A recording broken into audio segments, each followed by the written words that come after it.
Yeah, it's super special, especially to play for this club. I feel like I've been a fan for so long, so now I'm on the field and playing with the greats, so it feels really special. It was kind of like an exhale because you look forward to it for so long, and you're like, wow, like this is it. This is the NWSL. This is Orlando Pride. So it was an exhale, and I was excited. And as soon as I was on the field, I forgot about it.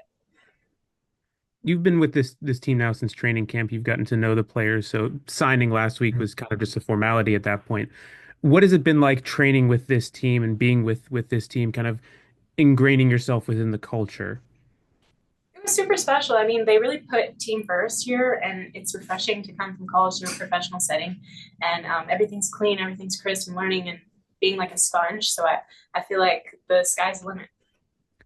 What was kind of the expectations coming into this game as you stepped on the field of just like you've been training with this team, you've been training with NWSL players, but then coming up against another team, like what was the expectation and what was the reality in that point? All that was running through my head was wreak havoc. That's what Haley told me before the game, and that's kind of what was replaying over and over and over. So I tried to just create a spark and see if we could run off of that. Just how tough was it, obviously coming into that situation? You know, you're down a couple goals and just trying to work your way back. Just kind of what was that like?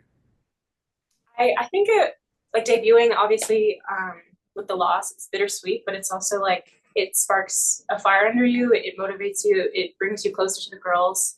I think that this is something that we can grow and learn from. So it's a lesson early. We'll go next to Michael Citro.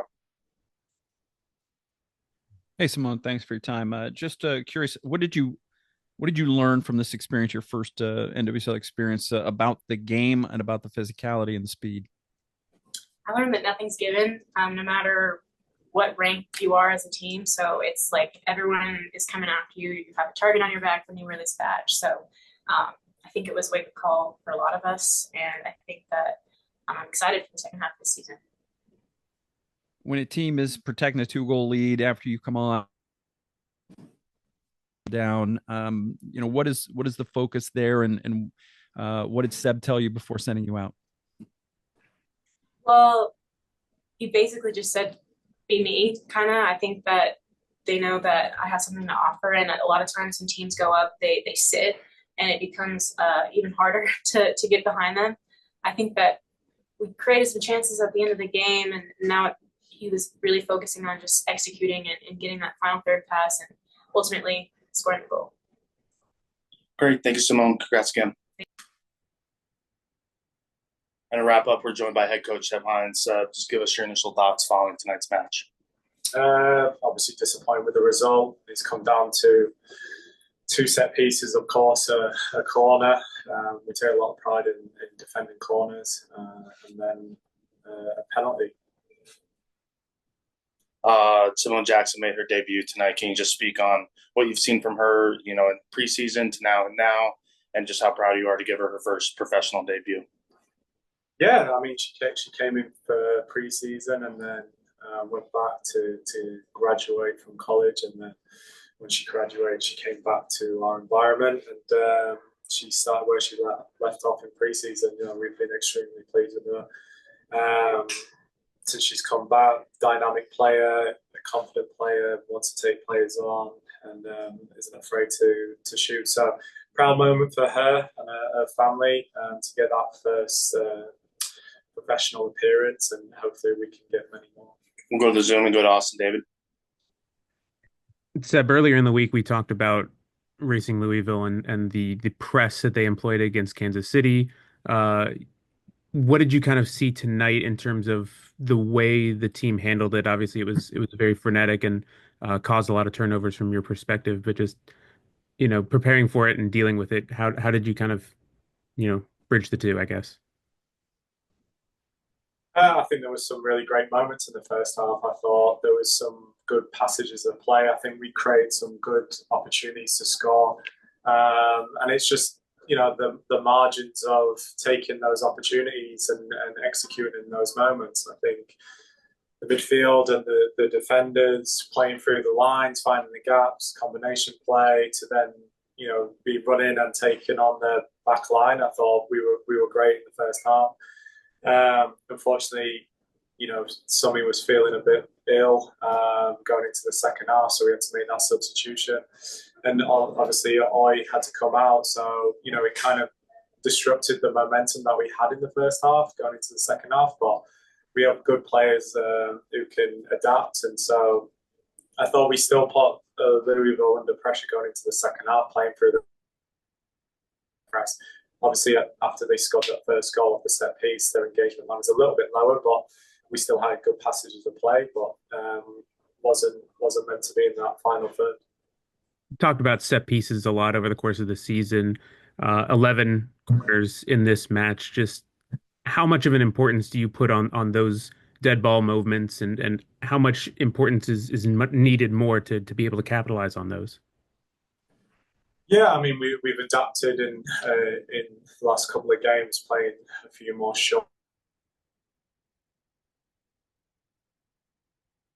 Louisville are a physical side; they're a tall team as well, and so just to put it into the box would have been difficult to get on the end of it, especially when they've got someone like Taylor Flint who can head it 20 yards.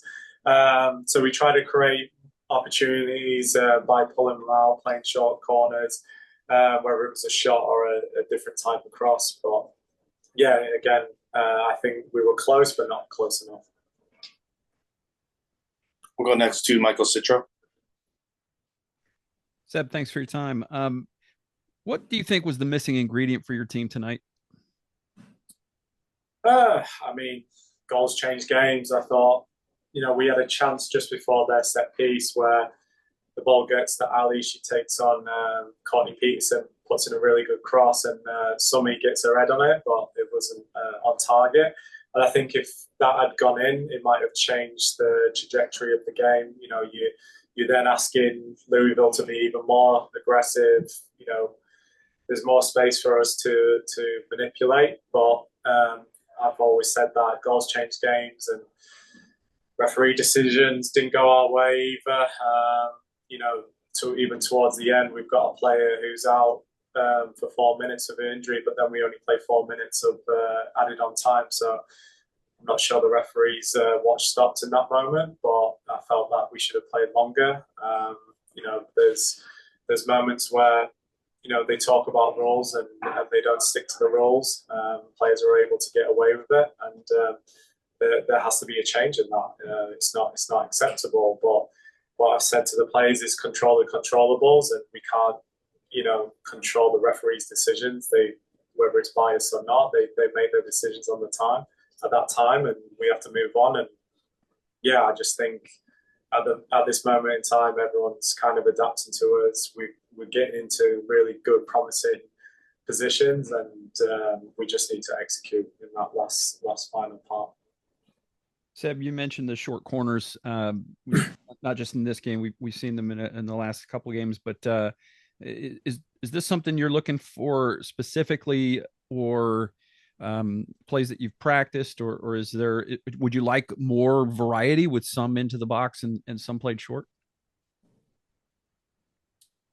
I mean, if you look at our average height, it's not the tallest, and I've said this previously in one of the other questions. We try and take away their aerial dominance.